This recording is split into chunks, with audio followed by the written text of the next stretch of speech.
Welcome to பர்தீஸ் kitchen. சிம்பிளாக டேஸ்டியாக வீட்லேயே மட்டன் சுக்கா எப்படி செய்யலாம்னு நம்ம பார்க்க போகிறோம் இன்றைக்கி. இப்போ தான் நம்ம சேனலுக்கு புதுசாக வரீங்கன்னா மறக்காமல் நம்ம பர்தீஸ் கிச்சன் சேனலை சப்ஸ்கிரைப் பண்ணுங்கள். வாங்க வீடியோக்குள்ளே போகலாம்.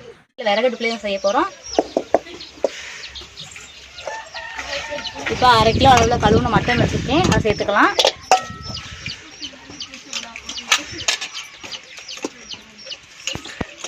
கூடவே தண்ணி ஊற்றிக்கோங்க, வேகிறதுக்கு மட்டன் வேகிற அளவுக்கு தண்ணி ஊற்றிக்கோங்க. நல்லா இந்த அளவு தண்ணி ஊற்றிக்கோங்க.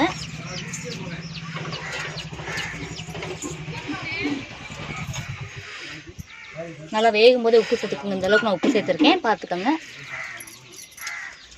அது கூடவே கொஞ்சமாக மஞ்சள் தூள் சேர்த்துருக்கேன், இந்த அளவுக்கு சேர்த்துக்கோங்க. இப்போ நல்லா மூடி போட்டு 20 நிமிஷம் நல்லா வேக வச்சு எடுத்துக்கோங்க. அப்போ தான் நல்லா கறி நல்லா வெந்து வரும். இப்போ 20 நிமிஷம் நல்லா மட்டனை வேக வச்சாச்சு. இப்போ மூடி ஓப்பன் பண்ணி பார்க்கலாம். கறி நல்லா வெந்து வந்திருக்கும், தண்ணி நல்லா வற்றி வரும், பார்த்துக்கோங்க. இப்போ மட்டனை வேறொரு பாத்திரத்தில் மாற்றி வச்சுக்கலாம். இப்போ கடாய் அடுப்பில் வச்சுக்கோங்க. சட்டி நல்லா காயட்டும். காஞ்சதுக்கப்புறம் அளவு எண்ணெய் நிறையா ஊற்றிக்கோங்க. சுக்காவுக்கு எண்ணெய் நிறையா ஊற்றினா நல்லாயிருக்கும். நான் இந்த அளவுக்கு எண்ணெய் சேர்த்துருக்கேன். எண்ணெய் காயட்டும். 2 பிரிஞ்சி இலை, 4 பட்டை, ஒரு அன்னாச்சி பூ இதெல்லாம் சேர்த்துக்கோங்க. ஒரு 2 ஏலக்காய், கூடவே 4 முந்திரி சேர்த்து போட்டுக்கோங்க. கருகாமல் கலந்து விட்டுக்கோங்க.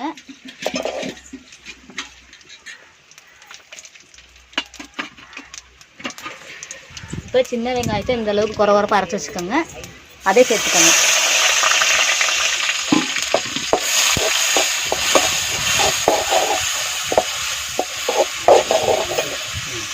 இப்போ இந்த அளவுக்கு நல்லா வெங்காயம் வதங்கினதுக்கப்புறம் 1 டேபிள் ஸ்பூன் இஞ்சி பூண்டு சேர்த்து ஆட் பண்ணிக்கோங்க.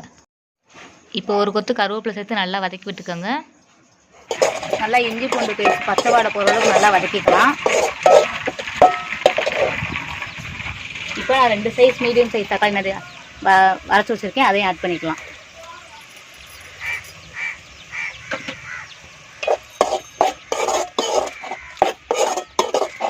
நல்லா பச்சை வாடை போகிற அளவுக்கு வதக்கிக்கோங்க.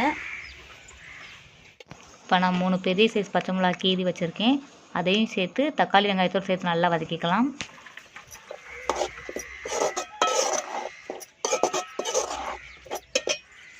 இந்த அளவுக்கு நல்லா எண்ணெய் பிரிஞ்சு வரணும். இப்போ 1 table spoon garam masala, 1 table spoon ஜீரக பொடி, 1 டேபிள் ஸ்பூன் மல்லிப்பொடி 3 சேர்த்து ஆட் பண்ணிக்கலாம். சேர்த்து நல்லா கலந்து விட்டுக்கோங்க, பச்சை வாடை போகணும். இப்போ 2 டேபிள் ஸ்பூன் வீட்டு மிளகா பொடி சேர்த்துக்கோங்க. நல்லா போட்டு கலந்து விட்டுக்கோங்க. நல்லா எண்ணெய் பிரிஞ்சு வரணும் வதக்கும் போதே. இப்போ பாருங்கள், இந்த அளவுக்கு நல்லா மசாலா வதங்கினதுக்கப்புறம் நம்ம வேக வச்ச மட்டன் 1/2 கிலோ சேர்த்துக்கலாம். அதுக்குள்ளே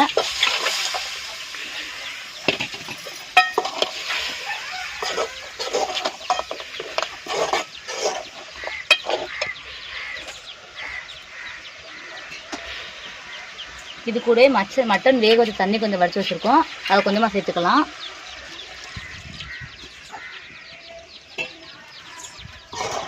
இப்போ நல்லா கலந்து விட்டுக்கோங்க. மசாலா மட்டனில் நல்லா சேரணும்.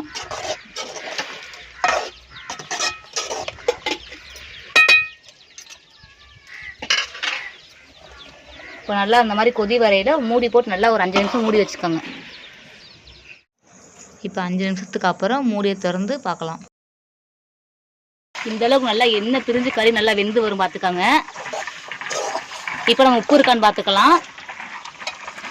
பத்தலைன்னா உப்பு சேர்த்துக்கோங்க. ஏற்கனவே மட்டன் வேக வைக்க கொஞ்சம் உப்பு போட்டிருக்கோம். இப்போ நான் கொஞ்சமாக உப்பு ஆட் பண்ணிக்கிறேன்.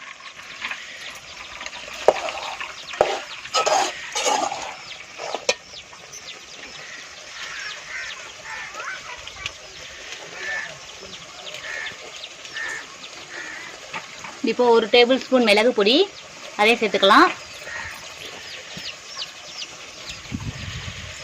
சேர்த்து ஒரு கலந்து விட்டுக்கலாம்.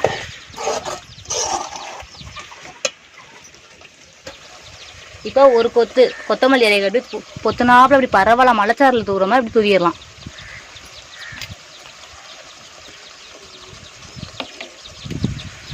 இப்போ லைட்டாக ஒரு கலந்து விட்டு பாருங்கள். சுவையான சூப்பரான மட்டன் சுக்கா ரெடி. நீங்களும் இதே மாதிரி வீட்டில் மட்டன் சுக்கா செஞ்சு பாருங்கள். செஞ்சு பார்த்துட்டு கமெண்ட் பண்ணுங்கள். உங்கள் ஃப்ரெண்ட்ஸுக்கும் ஷேர் பண்ணுங்கள். மறக்காமல் பர்வீஸ் கிச்சன் சேனலை சப்ஸ்கிரைப் பண்ணுங்கள். தேங்க்யூ ஃபார் வாட்சிங்.